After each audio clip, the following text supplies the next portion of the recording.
dans la Bible, Jésus s'adresse à chacun d'entre nous pour lui-même. Il ne s'adresse pas à notre voisin. Il s'adresse à vous, à moi. Et nous avons besoin, dans ce domaine aussi, dans ce domaine en particulier, que le Seigneur dévoile la réalité de nos cœurs. Et son message, là encore, est très clair. Pour être comblé, ne sois pas au service de tes biens, mais entre dans mon royaume. Pour être comblé, ne sois pas au service de tes biens, mais entre dans mon royaume.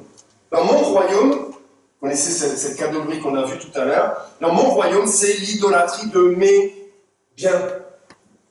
Jésus, au début de notre texte, verset 17, continue son chemin. On le voit souvent, il se met en route, verset 1 du chapitre 10. Il est en chemin, verset 17, verset 32. Il est en chemin pour monter à Jérusalem. Et on voit Jésus marcher vers ce chemin de la passion, ce chemin qui sait être difficile quant à sa destination. Et puis un homme intervient tout à coup dans le récit, verset 17, et cet homme semble tout de suite sympathique. Un homme, nous dit le texte, accourut et se jetant à genoux devant lui, il lui demanda, bon maître, que dois-je faire pour hériter la vie éternelle? Une belle démarche, une démarche d'humilité, une démarche où cet homme est prêt à se jeter aux genoux du maître et pose une question fondamentale, celle de la vie éternelle.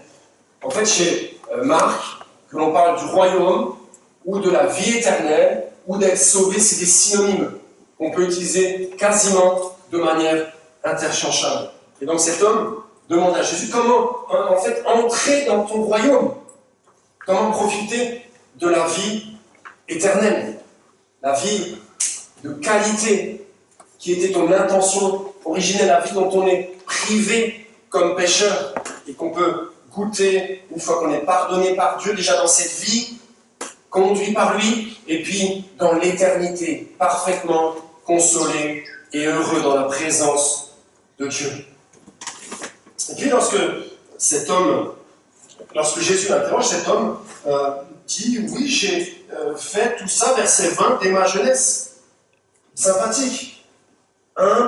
Pose la vraie question, bonne question, et puis il a fait ce que Dieu demande a priori. Et ce qui va aussi dans ce sens-là, verset 21, c'est qu'il nous dit que Jésus l'aima. Jésus vient en regarder, l'aima, c'est pas courant dans l'évangile de voir cette mention particulière. Cet homme a de vraies qualités, des valeurs, un désir de s'approcher de Dieu, de faire partie de son royaume. Peut-être que vous connaissez dans votre entourage des gens qui sont vraiment de bonnes personnes, comme on dit maintenant. Des gens qui sont agréables à vivre, souriantes, serviables, généreuses, qui ont de belles valeurs. Respect de la planète, non au tout fric, prudence avec les écrans pour les enfants. C'est le cas d'un ami qui, je lis la Bible, qui est athée jusqu'au bout des ongles, mais qui est vraiment une belle personne. Peut-être c'est même votre cas ce matin, vous, sans être chrétien, vous regardez dans la glace et vous dites finalement je suis une belle personne. J'ai des valeurs. Je ne fais pas n'importe quoi. Peut-être que même si vous êtes chrétien, vous vous dites finalement si Dieu m'accepte, c'est un petit peu quand même parce que je le vaux bien. Pas beaucoup d'efforts à faire, me concernant en tout cas. Cet homme est vraiment une bonne personne. Et regardez de manière surprenante, verset 22, mais lui s'assemblit à ces paroles et s'en alla tout triste. Comment est-ce possible que cet homme humble, respectant la loi de Dieu, que Jésus aime, parte tout triste? Qu'est-ce qui s'est passé? Qu'est-ce qui a bugué? En fait, jusque-là, on a regardé le texte de manière assez superficielle. Mais il faut bien s'arrêter et comprendre, parce que dès le début, avec pédagogie, Jésus a essayé de l'orienter, de le mettre sur les rails de son vrai problème. Lui, la bonne personne. Avec pédagogie, il a essayé de lui faire prendre conscience d'un problème qui lui empêchait, justement, de recevoir la vie éternelle. D'abord, si l'on reprend le fil du texte, après la question de l'homme, bon maître, verset 17, que dois-je faire pour hériter la vie éternelle? D'abord, dans sa réponse, Jésus essaie de l'orienter sur la question de la bonté. Pourquoi m'appelles-tu bon?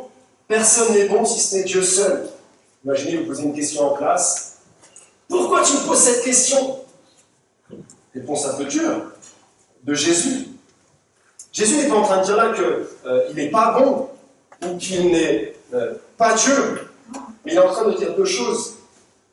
Réfléchis bien à ce que tu es en train de me dire si tu m'appelles bon maître. Parce que le mot bon au sens plein du terme, celui qui fait toujours ce qui est bien, n'est adapté que pour Dieu. Et donc si tu m'appelles bon maître au sens plein du terme, tu es en train de t'adresser à Dieu. Et puis, deuxièmement, il le fait réfléchir à la question de la bonté. Cet homme se considère comme bon. A-t-il raison aux yeux de Dieu? Sûrement aux yeux des autres. Mais aux yeux de Dieu, c'est une autre histoire. Et je suis frappé dans nos sociétés de voir, pardonnez-moi l'expression, la figure du salaud. Celui qui fait des choses dégueulasses sert de faire valoir à tous les autres. Je ne suis pas quand même comme lui. Moi, je suis bon. Je suis meilleur. Jésus veut le faire réfléchir à la question de la bonté, au sens plein du terme, au sens divin du terme, ce qui est parfaitement bien. Ensuite, Jésus l'oriente, comme il l'a fait avec les pharisiens, sur l'Ancien Testament et en particulier la loi de Moïse, verset 19. Tu connais les commandements, ne commets pas de meurtre, ne commets pas d'adultère, ne commets pas de vol, ne dis pas de faux témoignages, ne fais pas de fait de tort à personne, honore ton père et ta mère. Combien y a-t-il de commandements? 10. Ouf. Combien Jésus en cite-t-il? Allez, on compte. 6. Pourquoi? Pourquoi il ne cite pas les 10? En fait, Jésus veut l'orienter vers ce qui lui manque. Pour les 6 commandements, l'homme dit, j'ai fait tout cela.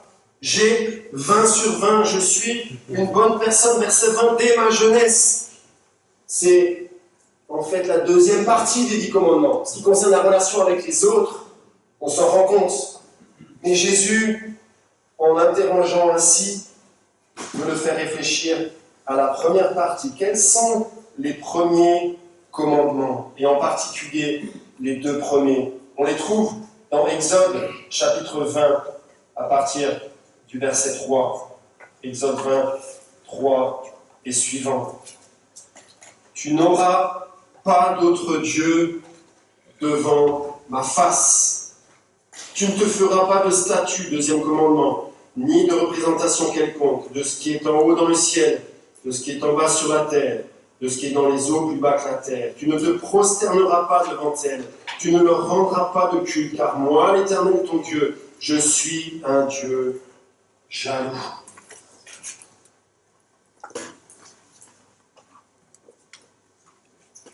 Jésus, comme pour les pharisiens, met le doigt où ça fait mal. Il met le doigt sur ce qui manque. C'est pour ça que cet homme repart tout triste, parce que Jésus, verset 21, tout en l'aimant, et parce qu'il l'aime, en fait, il dit la chose suivante. Il te manque une chose. C'est pas beaucoup une chose. Ça peut être beaucoup une chose. Il te manque une chose, verset 21. Va, vends tout ce que tu as, donne-le aux pauvres, et tu auras un trésor dans le ciel. Puis viens et suis-moi. Voilà pourquoi cet homme, on l'a vu, verset 22, repart tout triste. Cet homme a un problème parce qu'au centre de sa vie, il y a une idole, un Dieu. Et ce Dieu s'appelle Mammon. Les richesses, l'argent, les possessions, les biens matériels, quel que soit le nom qu'on lui donne. C'est cette idole qui l'empêche de passer toute sa confiance en Jésus seul pour entrer dans le royaume de Dieu, recevoir la vie éternelle. Oui, cet homme est une belle personne. Oui, il a des valeurs. Oui, il respecte les autres et se montre généreux. Mais cela ne suffit pas pour entrer dans le royaume de Dieu. On est tellement habitué, si on connaît l'Évangile, à ce passage. On voit l'homme partir. Mais ce n'était pas nécessaire qu'il parte. Il aurait pu rester. Cet homme fait un choix. Le choix de partir plutôt que de rester. De quitter Jésus plutôt que de quitter ses richesses. Un choix dramatique. Jésus l'aime. Le texte le dit. Mais il ne lui court pas après. Il ne cherche pas à le retenir. Il est au clair sur ce que demande l'entrée dans son royaume. Cet homme venait en quelque sorte chercher probablement l'approbation de la part de Dieu. Oui, tu es une bonne personne. Entre dans mon royaume, tu le mérites bien. Il repart, tout triste. Verset 23, le texte nous dit que Jésus regarde autour de lui. Il y a la foule, toujours. Il y a les disciples. Et probablement, on le verra, lorsqu'il regarde autour de lui, il voit la perplexité sur les visages.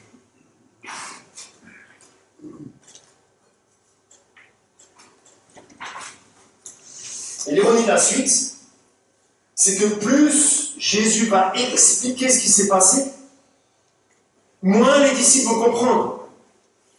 C'est la grande angoisse des profs. Plus j'explique, plus ils s'enfoncent dans l'incompréhension. Horrible. Verset 23. Jésus, regardant autour de lui, dit à ses disciples qu'il est difficile à ceux qui ont des biens d'entrer dans le royaume de Dieu. Les disciples étaient stupéfaits par ces paroles. Et Jésus reprit et leur dit, mes enfants, qu'il est difficile d'entrer dans le royaume de Dieu. Il est plus facile à un chameau de passer par le trou de l'aiguille qu'à un riche d'entrer dans le royaume de Dieu. Et les disciples s'étonnaient encore davantage. Pourquoi cette plongée vertigineuse des disciples dans l'abîme de l'incompréhension? Pourquoi cette plongée? Parce que pour eux, ce gars, c'est le premier de la classe. C'est le premier de la classe, il a tout bien fait. Il est clair qu'il mérite la vie éternelle, en plus il est riche. Et dans la culture d'alors, la richesse, c'est l'approbation divine. Si vous êtes riche, c'est que vous êtes béni. Et entre parenthèses, c'est pas tellement loin de notre contexte, la richesse, c'est l'approbation sociale. Si vous êtes riche, ça veut dire que vous êtes remarquable. Mais pour Jésus, c'est exactement l'inverse. Cet homme que tout le monde voit comme le premier de la classe est aux yeux de Jésus le dernier. Plus exactement, c'est pour lui particulièrement difficile d'entrer dans le royaume. Parce que le coup de renoncer à soi-même, de renoncer à tout ce qu'il a passé sa vie à gagner, de renoncer à tous ses excès personnels pour suivre Jésus est trop lourd, il a énormément à perdre. Jésus l'a déjà clairement dit, on l'a vu tout à l'heure dans le lien avec le contexte qui pilote notre section. Pour rentrer dans le royaume, il faut accepter ce que le Fils va faire, ses souffrances, sa mort et sa résurrection, chapitre 8, verset 31. Et quand on est sauvé, quand on est son disciple, marcher à sa suite, c'est renoncer à soi-même. Chapitre 8, verset 34. Et c'est trop dur pour cet homme. Peut-être vous connaissez cette histoire de piège à singe. J'avais lu ça dans une petite revue pour les enfants quand j'étais plus jeune, où vous mettez des choses au fond d'un seau, où le singe peut juste passer la main vide, mais quand il a attrapé la cacahuète, il ne peut plus passer. En fait, vous dites qu'il n'a qu'à lâcher. Il ne lâche pas. S'il lâchait, il sortirait. Mais il ne lâche pas. Il ne peut pas lâcher. C'est cet homme riche. Jésus lui dit pour sortir la main, non pas pour ramener la cacahuète, mais pour échapper au péché.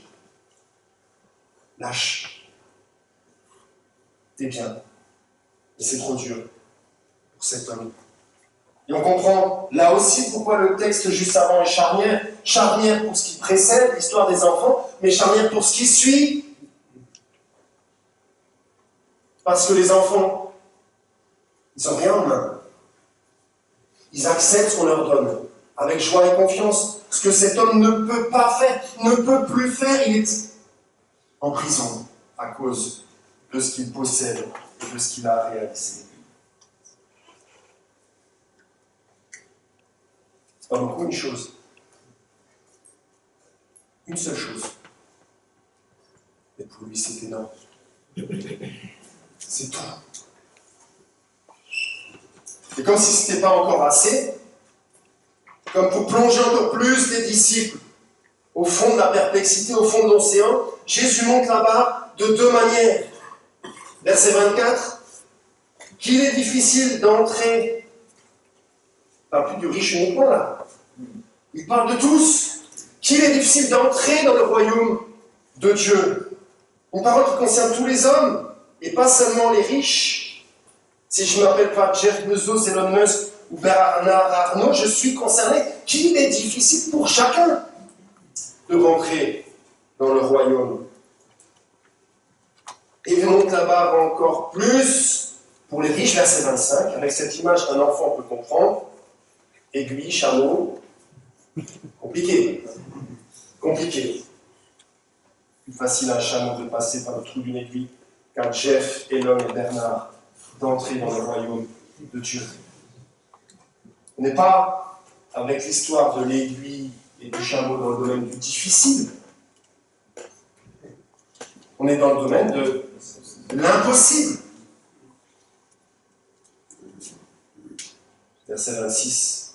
Les disciples s'étonnaient encore davantage et se disaient les uns aux autres, alors qui peut être sauvé? Ils touchent le fond. Vous savez, comme les élèves d'une classe qui se regardent et qui se disent, si même lui, le premier de la classe, toute catégorie, ne peut entrer dans cette grande école, mais qui le pourra?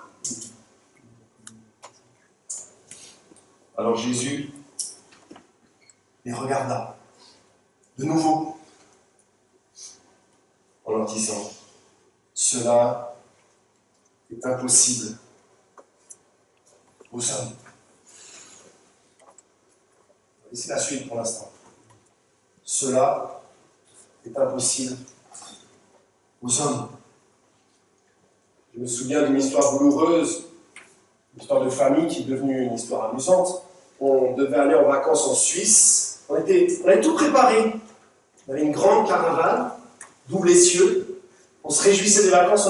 On voyait déjà la destination, la joie de tout ce qu'on allait faire en Suisse. On arrive à la frontière. Caravane trop longue. Vous ne rentrez pas. Vous savez le sentiment, vous êtes sûr que vous pouvez rentrer? Oui, mais non. Impossible. Impossible aux hommes. À ce stade de notre texte, une fois encore, après la dureté du cœur tout à l'heure, faisons l'état des lieux de notre cœur, dans mon royaume, l'idolâtrie de mes biens. Faisons l'état des lieux de cette impossible. Quelle est mon attitude envers l'argent? Je te loue, Seigneur, de ce que je ne suis pas comme cet homme riche qui n'a rien compris. Non, nous sommes concernés. Et la stratégie numéro 1 du diable dans l'Occident riche, c'est l'endormissement spirituel, la vie chrétienne, confortable et bourgeoise, qui nous empêche de rentrer pour certains et même de suivre complètement pour ceux qui ont donné leur vie à Jésus-Christ. Une sorte de main dans le piège à singe pour tous. Vous savez, Jésus parle beaucoup plus du problème des richesses que par exemple de l'éthique sexuelle. Et pourtant, nous sommes parfois bien légers en la matière, des enfants de notre siècle, sans nous poser beaucoup de questions. Écoutons ce que dit Tim Keller à ce sujet. Lorsque le christianisme s'installe dans la richesse et le pouvoir pendant trop longtemps, le message radical du péché et de la grâce peut s'atténuer, voire disparaître. À ce moment-là, le christianisme commence à devenir une religion aimable et sécurisante, destinée aux gens respectables et sages, et il finit par s'assoupir. Nous sommes menacés, comme cet homme, par l'idolâtrie de notre confort, de nos richesses. Même si nous n'avons pas le compte en banque d'Elion et de Bernard, l'idolâtrie et la religion du matérialisme sont puissantes. Faisons l'état des lieux de notre cœur quant à nos possessions matérielles. Est-ce que nous attendons au fond de nous, de ce que nous possédons, l'accès à l'image, l'approbation sociale, le bonheur, l'épanouissement et la joie? Est-ce que mon argent, ce que je possède, occupe mes pensées la plupart du temps, avec parfois aussi associé l'angoisse de manquer ou l'angoisse de l'avenir? Ai-je du mal quand un objet que j'aime ou ma voiture est cassée, abîmée, perdue? Encore pire quand c'est ma femme qui était au volant. Ai-je du mal à être généreux avec les autres? Suis-je envieux et jaloux de ceux qui possèdent manifestement plus que moi? Jésus dit à ceux qui ne sont pas encore chrétiens, n'attends pas de l'argent, de ta réussite sociale, ton salut. Si tu t'attaches à cela, tu ne peux pas rentrer. Et il dit à ceux et celles qui sont rentrés, qui appartiennent à Jésus, attention à cette idole sournoise. Attention à cette idole sournoise qui, comme le disait Tim Keller, risque de nous plonger dans de fausses sécurités, dans l'assouplissement, dans la mise de côté de la marche à la suite de Jésus crucifié. Et plus largement, en nous souvenant de ce que Jésus dit, en particulier de manière plus large, qu'il est difficile, il le dit à tous, d'entrer dans le royaume de Dieu, verset 24. Réfléchissons à nos idoles, à ce qui insidieusement prend la place que seul Dieu devrait avoir. Ce qui occupe mon temps, mon cœur, ma vie, ce pourquoi je dépense du temps et de l'argent sans compter, même parfois des choses neutres qui pilotent tout.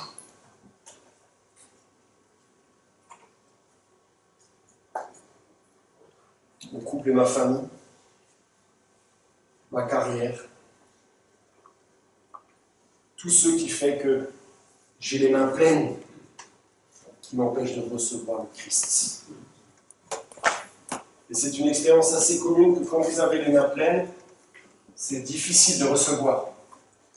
Comme quand vous venez de faire vos courses, remplis de sacs de commission, qu'il faut atteindre vos clés dans la poche. Il faut poser, pour recevoir.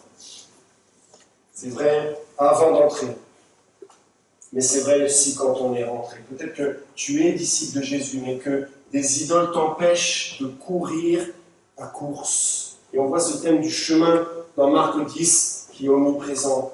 Qu'est-ce qui t'empêche de marcher à la suite de Jésus-Christ? Qui t'empêche de courir?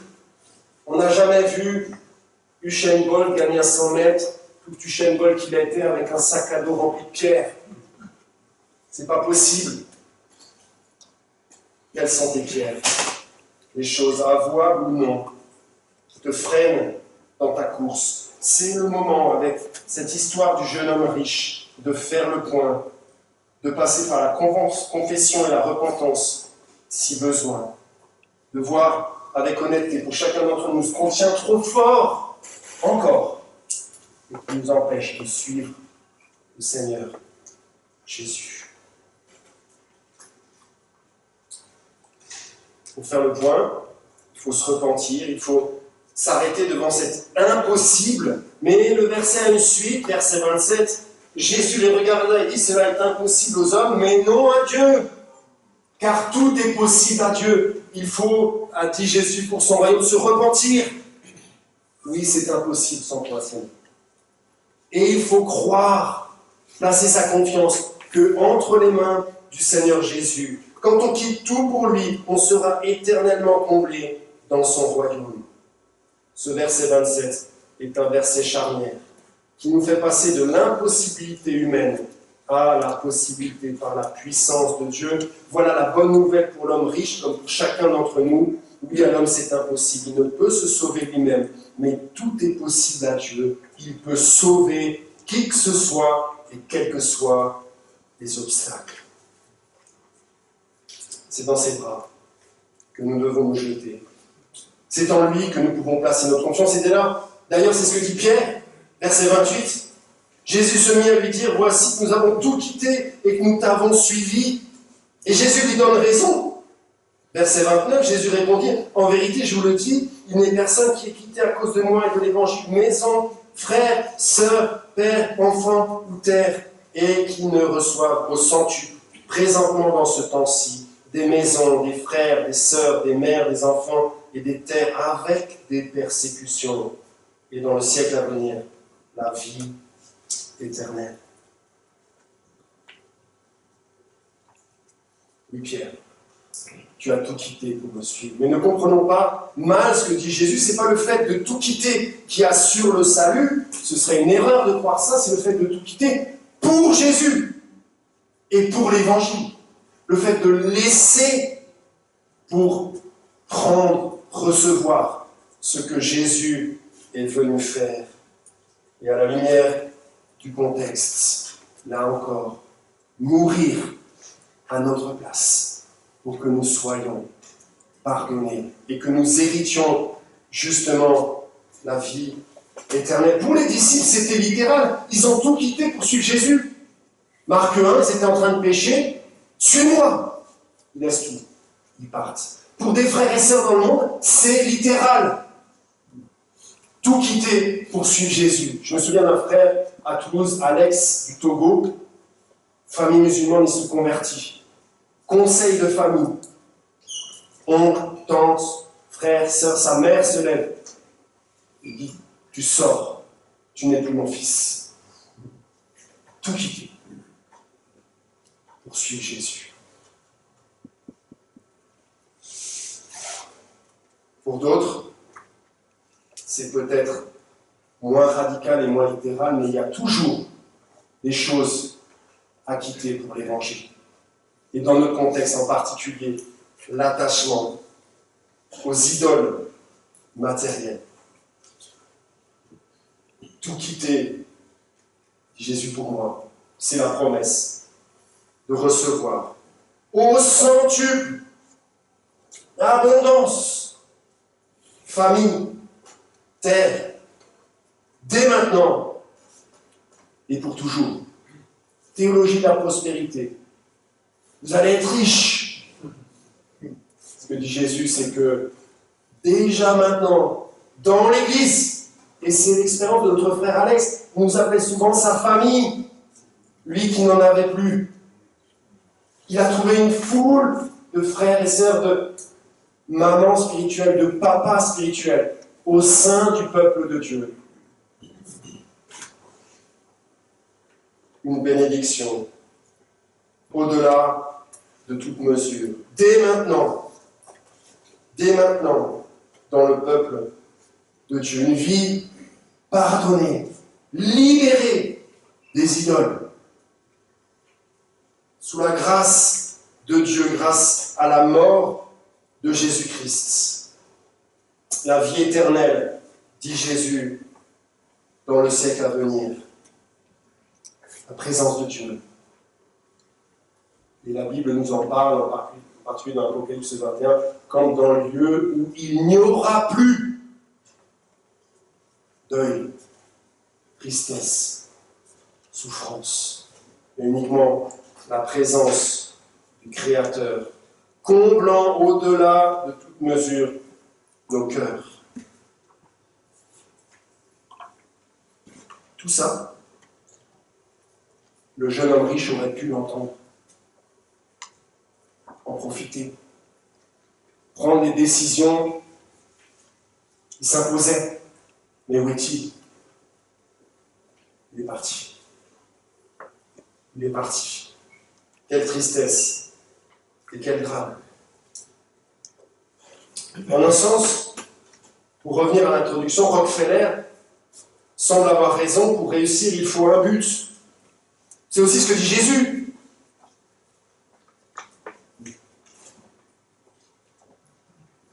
Il ne faut pas se tromper de but. C'est là où Rockefeller se trompe. Il dit n'importe quel but. Jésus dit un seul. Moi et l'Évangile.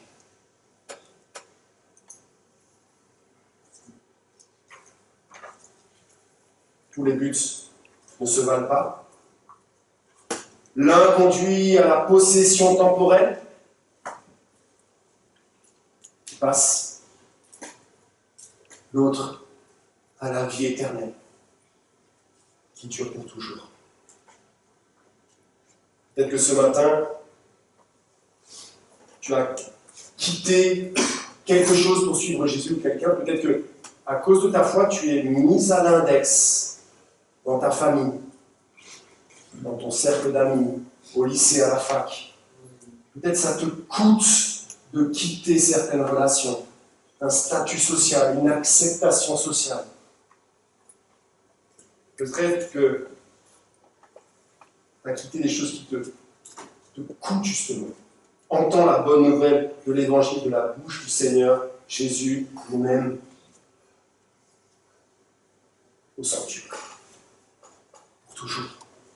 Mais là encore, ne lisons pas le texte trop superficiellement. On est comme surpris de voir dans la liste et des persécutions. C'est curieux. Franchement, si vous voulez convaincre les gens, c'est pas ça. Mauvaise idée. Mauvais publicitaire. Mauvais. Et Jésus le fait pour deux raisons. Et on va en parler cet après-midi de manière particulière. D'abord parce qu'on n'est pas encore au ciel. Il ne faut pas attendre le ciel sur la terre. Il ne faut pas attendre la nouvelle création avant qu'elle n'arrive. Oui, on reçoit déjà dans l'église au centuple, mais c'est encore dur. Ça coûte de lâcher, de suivre Jésus, de prendre position pour lui.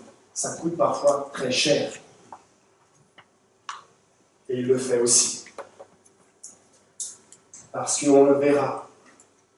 Il veut orienter sur lui pour qu'il la croie et c'est la gloire. On n'arrive pas à la casse-gloire sans passer par la croix. Alors oui, les priorités du royaume de Dieu chamboulent tout. Verset 31, plusieurs des premiers seront les derniers, et les derniers seront les premiers. Les petits qui ont compris cette vérité à l'image des enfants reçoivent le royaume dans la confiance et la foi, seront sauvés et recevront la vie éternelle au centuple. Mais les grands, ceux qui se croient belles personnes et premiers, n'en seront pas.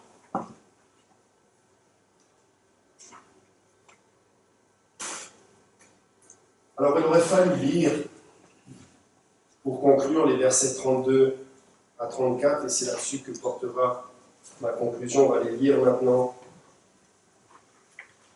Ils étaient en chemin pour monter à Jérusalem et Jésus allait devant eux. Les disciples étaient angoissés et ceux qui suivaient étaient dans la crainte. Jésus prit de nouveau les 12 auprès de lui et se mit à leur dire ce qui devait lui arriver. Voici, nous montons à Jérusalem et le Fils de l'homme sera livré aux principaux sacrificateurs et aux scribes. Ils le condamneront à mort, le livreront aux païens, se moqueront de lui, cracheront sur lui, le flagelleront et le feront mourir. Et 3 jours après, il ressuscitera. Pourquoi est-ce qu'il est nécessaire ici de lire ces versets? Parce que ces versets nous parlent d'un homme riche.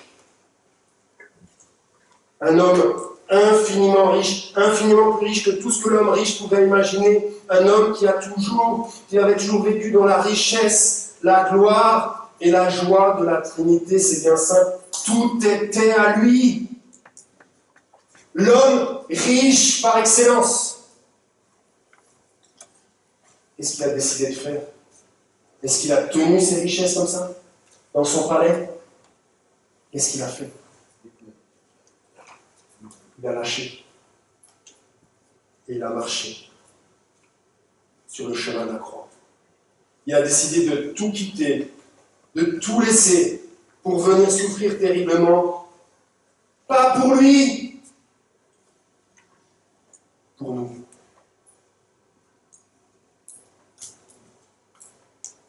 Il n'a pas reculé, il est allé jusqu'au bout pour que nous soyons sauvés, pour que par sa pauvreté nous soyons enrichis, pour que nous puissions entrer dans son royaume et recevoir cette vie éternelle abondante, aujourd'hui et pour toujours. Alors, pour être comblés, ne soyons pas au service de nos biens, mais entrons dans son royaume. Amen. Amen. Prions.